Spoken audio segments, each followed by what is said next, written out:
Bapak, Ibu, Saudara-saudariku yang dikasihi Tuhan Yesus Kristus, terima kasih kita ucapkan kepada Tuhan yang telah mempertemukan kita kembali pada hari ini. Sebelum memulai aktivitas kita untuk memasuki ibadah renungan pagi pada hari Selasa 18 Mei 2021. Sebelum kita memasuki ibadah kita, marilah kita bersaat teduh untuk sejenak.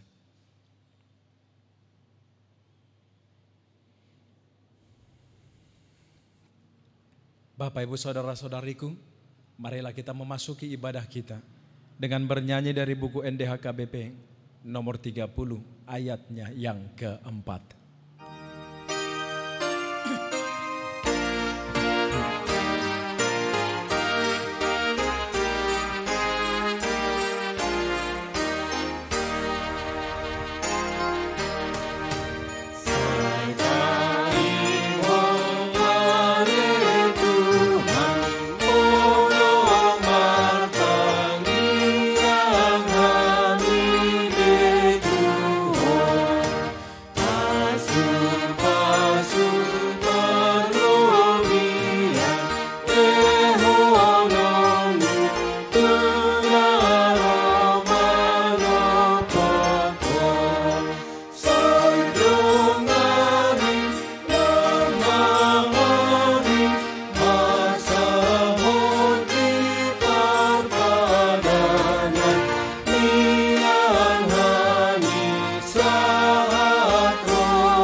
Damai sejahtera Allah yang melampaui segala akal, itulah yang memelihara hati dan pikiran kamu sekalian di dalam Kristus Yesus Tuhan kita.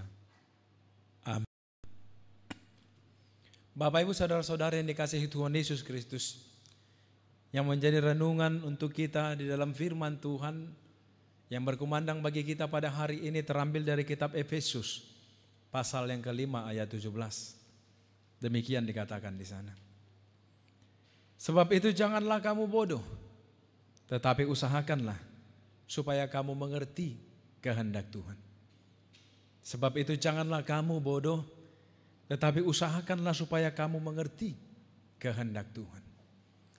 Bapak, Ibu, Saudara-saudariku, hari ini kita ingin mendengar tentang kehendak Tuhan. Kehendak Tuhan tidak tersembunyi, melainkan diungkapkan kepada kita melalui firman Tuhan. Kita berkata bahwa Tuhan tidak pernah mengabaikan pikiran kita, terlebih ketika itu menyangkut kehendaknya bagi kita. Itulah mengapa Paulus berkata di dalam Efesus 5 ayat 17 demikian. Sebab itu janganlah kamu bodoh, tetapi usahakanlah supaya kamu mengerti kehendak Tuhan. Bapak, Ibu, Saudara-saudariku, hal utama yang ingin diingatkan kepada kita di dalam nas ini adalah bukanlah kehendak Tuhan jika tidak sesuai dengan firman Tuhan. Alkitab bukanlah buku aturan, melainkan suatu prinsip yang ditanamkan bagi kita.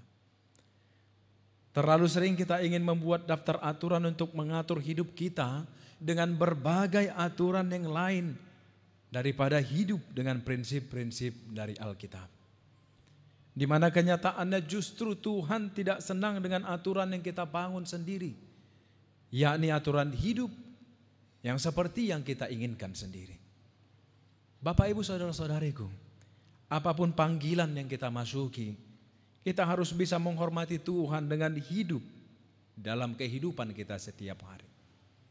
Kita perlu meneliti di dalam kehidupan kita bahwa bisakah kita memuliakan Tuhan dalam apa yang kita lakukan? Jika tidak bisa, maka itu bukan kehendak Tuhan. Saudara-saudariku, maka demikian, kehendak apakah yang menjadi otoritas terakhir di dalam kehidupan kita? Banyak orang berkata bahwa firman Tuhan adalah otoritas terakhir mereka. Iya, benar. Tetapi banyak pula orang yang terus-menerus membuat keputusan penting atas dasar pemikiran manusia atau pengalaman manusia di dalam kehidupannya yang menentukan kehidupannya. Otoritas akhir berarti suka atau tidak suka, tidak ada tempat lain untuk mencari jawaban. Bapak, Ibu, saudara-saudariku, sebelum kita dapat mengetahui kehendak Tuhan untuk kehidupan kita, kita harus tetap bersedia melakukan kehendak Tuhan. Tuhan ingin kita siap dan bersedia melakukan apapun yang Dia minta. Kita harus siap dan mau mematuhi Tuhan kita. Tuhan tidak akan pernah mengungkapkan kepada kita kehendak-Nya untuk masa depan kita jika kita tidak taat kepada kehendak-Nya sendiri. Sering sekali doa kita bukan untuk menemukan kehendak Tuhan, melainkan untuk melihat apakah Tuhan akan membiarkan kita melakukan apa yang kita inginkan daripada apa yang telah Dia katakan. Tuhan selalu mengungkapkan kehendak-Nya kepada anak-anak-Nya yang mau benar-benar berserah ke hadapan-Nya. Bapak, Ibu, saudara-saudariku, Roma 12 ayat 1 berkata, "Karena itu saudara-saudara, demi kemurahan Allah aku menasihatkan kamu, supaya kamu mempersembahkan tubuhmu sebagai persembahan yang hidup, yang kudus dan yang berkenan kepada Allah. Itulah ibadahmu yang sejati." Bapak, Ibu, saudara-saudariku, kuncinya adalah berserah diri kepada Tuhan. Sangat tidak mungkin untuk tidak mengetahui kehendak Tuhan jika kita mau berserah diri kepada Tuhan. Tuhan akan mengarahkan kita. Dia akan membimbing kita ke dalam semua kebenaran. Dia akan membimbing kita dengan matanya. Dan kita harus tetap memandang Tuhan jika kita ingin dipimpin dan diarahkan ke dalam kehendak-Nya. Saudara-saudariku, Dia memberi kita cara jika kita menolak untuk menyerah. Seiring dengan perjalanan kita, akan datang kesabaran ke dalam jiwa kita untuk memahami dan mengerti serta melakukan kehendak Tuhan. Selamat melakukan kehendak Tuhan. Amin.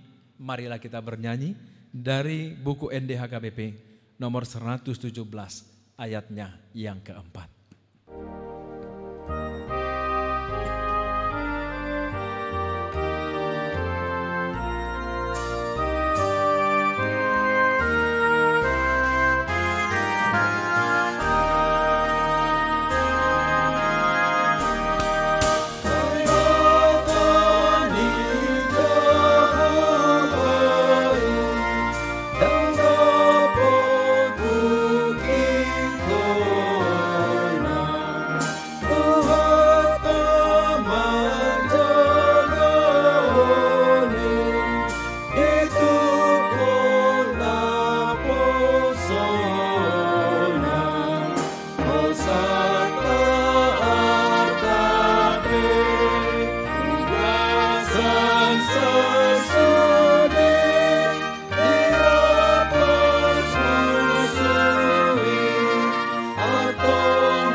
Marilah kita bersatu di dalam doa.